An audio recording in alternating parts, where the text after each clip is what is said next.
Hello mga kabatang helmet. So ito, mag-uulat tayo regarding naman dun sa gaganapin na hot air balloon sa Naga City.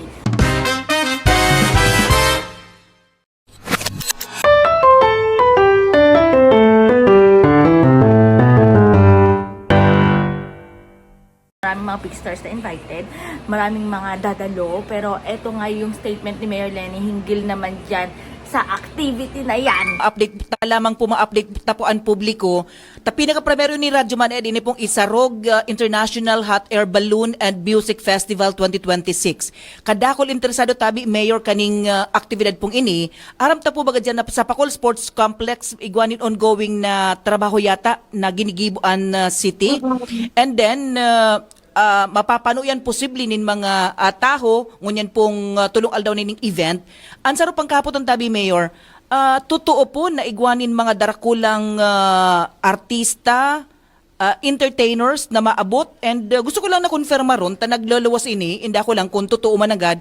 Totoo po na saro sa mga main entertainer na pwede pong mag-abot dyan, si Vice Ganda, tabi Mayor Leni? Totoo. Actually, duwa ang in-invite ta. Iko kaya within the Hot Air Balloon Festival kaya, igwang brand launch ang city government para sa bagong tourism brand. Nagpag-ibo kitang tourism brand, iniyo pigibo sa tong libre kag mga renowned na mga ad agency sa Manila, mayo kaya kitang tourism brand. Ikaw kitang garo brand for Naga, pero may tourism brand. So, sanang i-take advantage ng Hot Air Balloon Festival para i-launch si tourism brand.